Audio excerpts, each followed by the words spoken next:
नमस्कार। आपका स्वागत है एक नई कहानी में। चलिए शुरू करते हैं। रात के 12:07 हो चुके थे और शहर लगभग सो चुका था। लेकिन समीर की आंखों में नींद का नामो निशान नहीं था। उसके छोटे से फ्लैट की बत्तियां बंद थीं। केवल खिड़की से आती स्ट्रीट लाइट की पीली रोशनी दीवार पर अजीब सी परछाइयां बना रही थी। तभी अचानक उसका फोन बज उठा।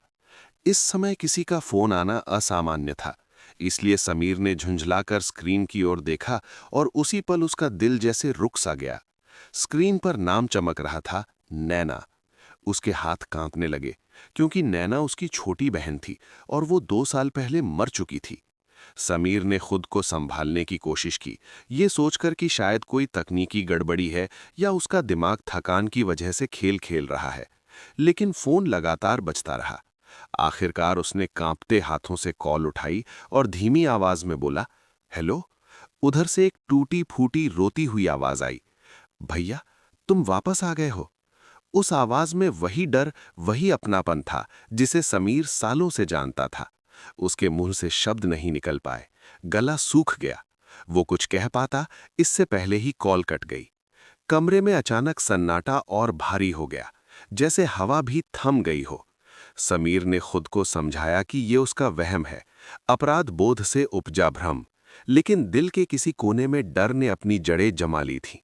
पूरी रात वो करवटें बदलता रहा, बार बार फोन को देखता रहा, लेकिन फिर कोई कॉल नहीं आई। सुबह की पहली रोशनी के साथ ही उसने एक फैसला कर लिया। उसे उस जगह पर जाना होगा जहां नैना आखिरी बार गई थी। वो जगह थी शहर से दूर, पहाड़ियों और जंगलों के बीच बसा एक पुराना होटल, हिल व्यू होटल। 2 साल पहले नैना ने एक दिन अचानक फोन किया था कि वो कुछ दिनों के लिए अकेले रहना चाहती है और उसी होटल में ठहरेगी। समीर ने उस समय ध्यान नहीं दिया था, क्योंकि दोनों के बीच उस वक्त रिश्ते तनावपूर्ण थे। अब वही लापरवाही उसे अंदर से खोखला कर रही थी। वो बिना किसी को बताए कार लेकर निकल पड़ा। जैसे जैसे शहर पीछे छूटता गया, सड़कें सुनसान होती गईं और मोबाइल नेटवर्क कमजोर पड़ने लगा। होटल के पास पहुंचते पहुंचते शाम हो चुकी थी। हिल व्यू होटल बाहर से जितना शांत दिखता था, अंदर से उतना ही डरावना लग रहा था। दीवारों का पेंट उखड़ा हुआ था, रिसेप्शन पर पीली बल्ब की मध्यम रोशनी थी और हवा में सीलन की गंध फैली हुई थी। रिसेप्शन पर बैठे बूढ़े मैनेजर ने समीर को ऐसे देखा जैसे वो उसे पहचानता हो। समीर ने बिना भूमिका बांधे कहा कि वो नैना शर्मा के बारे में जानकारी चाहता है। मैनेजर का चेहरा फक पड़ गया। उसकी आंखों में डर की झलक साफ दिखाई दी। उसने धीमी आवाज में कहा कि नैना इसी होटल में ठहरी थी, कमरा नंबर 307 में। जब समीर ने वही कमरा लेने की बात कही, तो मैनेजर ने तुरंत मना करने की कोशिश की और कहा कि वो कमरा अब इस्तेमाल में नहीं है, क्योंकि वहां अजीब घटनाएं होती हैं। रात में किसी के रोने की आवाज, दीवारों से खरोंचने की ध्वनि और कभी-कभी फोन की घंटी, जबकि कमरे में कोई फोन ही नहीं है। समीर ने उसकी बातों को नजरअंदाज करते हुए चाबी मांग ली। वो जानता था कि सच्चाई तक पहुंचने का यही रास्ता है। तीसरी मंजिल पर जाते समय सीढ़ियां चरमराती रहीं और गलियारे में लगे बल्ब बार बार झपकते रहे। कमरा नंबर 307 के सामने पहुंचते ही उसके दिल की धड़कन तेज हो गई। उसने गहरी सांस ली और चाबी घुमाई। दरवाजा खुलते ही ठंडी हवा का झोंका उसके चेहरे से टकराया, जैसे किसी ने उस पर फूंक मारी हो। कमरे में अजीब सी गंध थी, पुराने खून और नमी की मिली-जुली बदबू। दीवारों पर खरोंचों के निशान थे और फर्श पर सूखे हुए धब्बे, जिन्हें देखकर समीर का मन घबरा उठा। कमरे के एक कोने में एक बड़ा सा आईना लगा था, जिस पर धूल की मोटी परत जमी हुई थी। जैसे ही समीर कदम आगे बढ़ाया, उसके पीछे से बाथरूम की ओर से ठक ठक की आवाज आई। वो पलटा, लेकिन कुछ दिखाई नहीं दिया। उसके शरीर में सिहरन दौड़ गई। वो धीरे धीरे बाथरूम के दरवाजे तक पहुंचा और जैसे ही दरवाजा खोला, उसकी चीख निकलते निकलते रह गई। दीवार पर खून से लिखा था, मैं यहीं हूं। उसी पल उसका फोन फिर बज उठा।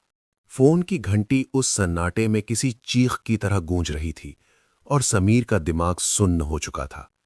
स्क्रीन पर फिर वही नाम चमक रहा था, नैना। उसने कॉल उठाई तो उधर से सिसकियों की आवाज आई, भैया, तुम यहां क्यों आए? तुम्हें नहीं आना चाहिए था। वो तुम्हें भी मार देगा। समीर की आवाज कांप रही थी जब उसने पूछा, कौन? नैना, बताओ कौन? लेकिन जवाब देने से पहले ही पीछे लगे आईने से किसी के हंसने की धीमी आवाज आई। समीर ने मुड़कर देखा तो आईने में उसकी ही परछाई थी, लेकिन वो उसकी नकल नहीं कर रही थी। उसकी परछाई मुस्कुरा रही थी और उसकी आंखें पूरी तरह काली थीं, जैसे उनमें कोई रोशनी ना हो। परछाई ने धीरे धीरे अपने होंठ हिलाए और बोली, मैं। समीर पीछे हटने लगा। उसका दिमाग तेजी से अतीत की परतें खोलने लगा। उसे 2 साल पहले की वो रात याद आ गई जब नैना और उसके बीच भयानक झगड़ा हुआ था।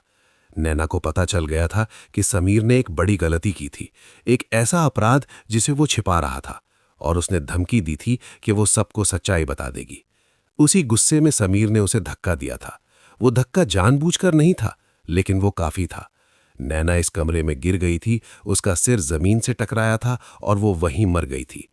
डर के मारे समीर ने इसे हादसा घोषित कर दिया और सबको यकीन भी दिला दिया, लेकिन सच उसके साथ साथ इस कमरे में कैद हो गया था। आईने की परछाई अब बाहर निकलने लगी थी, जैसे कांच तरल हो गया हो। कमरे का तापमान और गिर गया, दीवारों से खून टपकने लगा और नैना की आवाज हर तरफ गूंजने लगी, भैया, तुम भाग नहीं सकते, सच से कोई नहीं भागता। समीर चीखता हुआ दरवाजे की ओर दौड़ा, लेकिन दरवाजा अपने आप बंद हो गया। उसने खिड़की खोली, लेकिन बाहर केवल घना अंधेरा था, जैसे होटल किसी दूसरी ही दुनिया में चला गया हो। परछाई उसके पास आकर खड़ी हो गई और उसके कान में फुसफुसाई, अब मेरी बारी है। अचानक समीर को लगा जैसे कोई उसका गला दबा रहा हो। उसकी आंखों के सामने अंधेरा छाने लगा और आखिरी चीज जो उसने देखी वो आईने में नैना का चेहरा था, शांत लेकिन दुख से भरा हुआ। अगली सुबह होटल स्टाफ को कमरे नंबर 307 से बदबू आने लगी। जब उन्होंने दरवाजा तोड़ा तो अंदर समीर का शव पड़ा था। आईने के सामने उसकी आंखें खुली हुई थीं और चेहरे पर जमी हुई डर की अभिव्यक्ति थी। आईने पर खून से लिखा था, अब हम बराबर हैं। पुलिस ने इसे आत्महत्या करार दे दिया, लेकिन होटल के कर्मचारी जानते थे कि सच्चाई कुछ और है। उस रात के बाद से हिलव्यू होटल का कमरा नंबर 307 फिर कभी नहीं खोला गया, लेकिन हर रात ठीक 12:07 पर किसी न किसी मेहमान का फोन बज उठता है और स्क्रीन पर एक ही नाम आता है, नैना।